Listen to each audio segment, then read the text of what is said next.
back to RE Mastery Hub. Lesson 8, Treating Customers Fairly, TCF for short. This is one of the most tested topics in the whole exam because it isn't really about rules, it's about outcomes. The FSCA doesn't just ask, did you follow the process? It asks, was the client actually treated fairly in the end? There are 6 outcomes. We're going to go through every single one in plain language with real examples so they finally stick. After this lesson, you will be able to 1. Name all 6 outcomes in plain, simple words. 2. Explain what makes TCF different from a normal compliance rule. 3. Identify which outcome a scenario is testing. 4. Tell outcome 3 and outcome 4 apart. 5. Tell outcome 5 and outcome 6 apart. 6. Apply root cause thinking to a pattern of complaints. Before we get into the 6 outcomes, you need to understand what makes TCF different. Most compliance topics ask, did you follow the process? Did you tick the boxes? Did you give the client the paperwork? TCF asks a different question. Was the client actually treated fairly in the end? This matters because a firm can hand a client every document required by law and still fail TCF. If that document was confusing, buried in fine print, or never actually understood. Having the right paperwork is not the same as achieving the right outcome. Exam trap. We gave the client the disclosure document sounds like compliance, but it is not automatically a TCF pass. The exam tests this distinction directly. Outcome 1. Fair treatment is part of the company's culture, not a checklist added on top. In plain words, the whole company genuinely cares about treating clients fairly. It isn't a side task handed to the compliance department while everyone else chases sales targets. Outcome 2.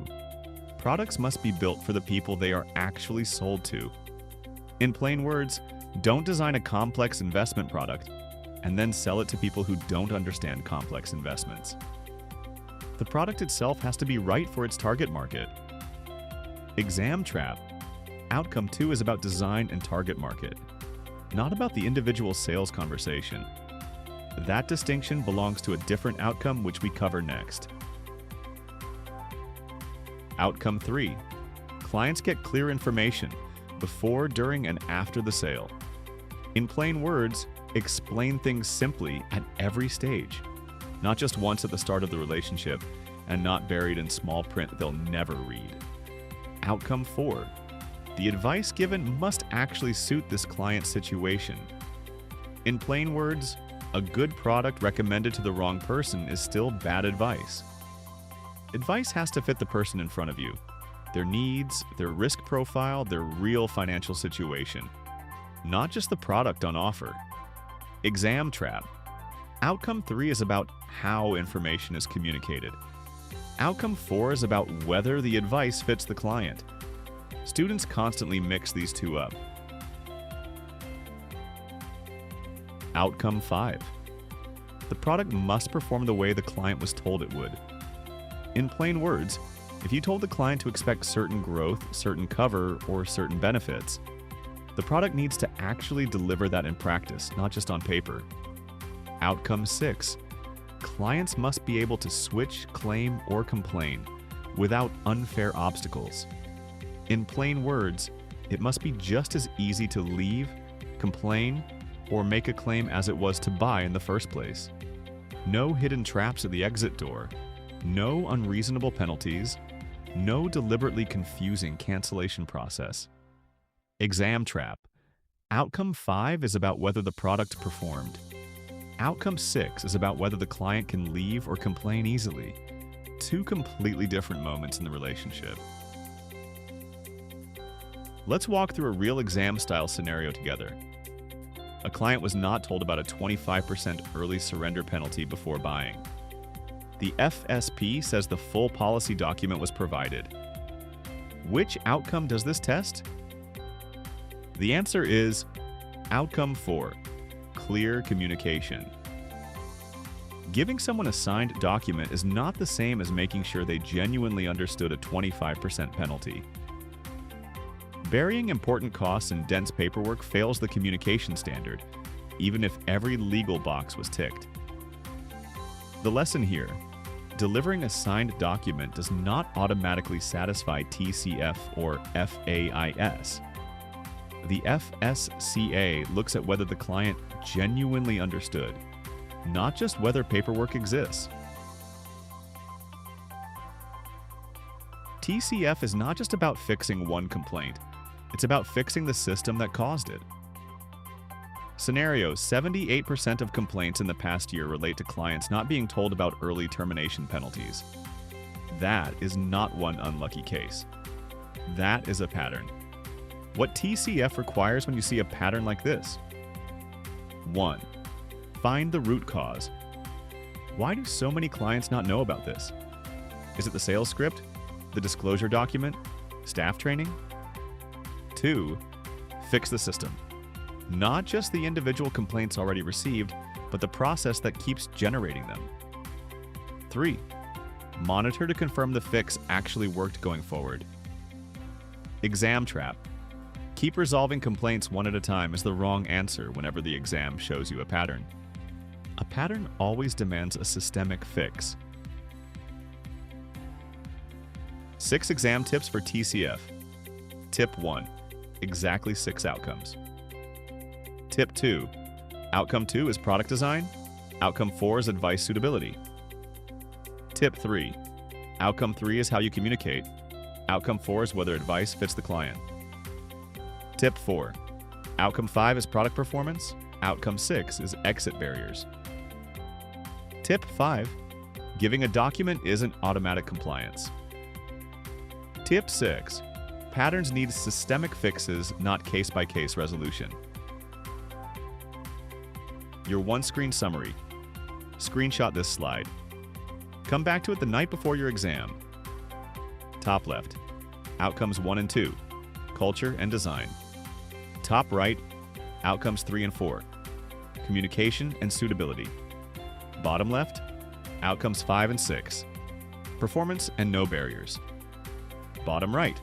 The key principles that connect all 6. Bottom strip. The simple 6-word memory chain. All 6 outcomes in order in the simplest words possible. 1. Culture. Fair treatment is built into how the firm operates. 2. Design. Products are built for the right people. 3. Communication. Information is clear at every stage. 4. Suitability. Advice actually fits the client. 5. Performance. The product does what it promised. 6.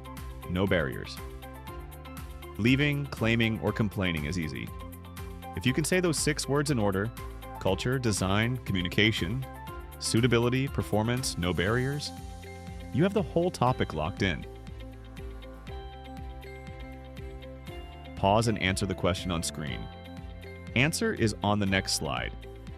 How many TCF outcomes does the FSCA prescribe?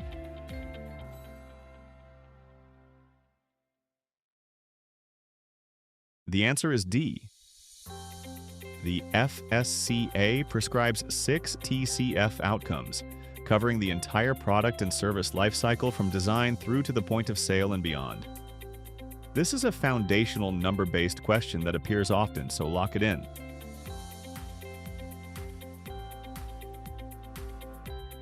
Pause and answer the second question on screen. An FSP uses the same script for every client, regardless of their financial literacy. Which outcome is most at risk? The answer is C. Outcome 3 requires that communication is clear, fair, not misleading, and appropriate to the client's own level of understanding. A one-size-fits-all script fails clients who have lower financial literacy, even if the exact same words work fine for someone else. This is not outcome 2 because the product itself isn't the problem here. The words used to explain it are.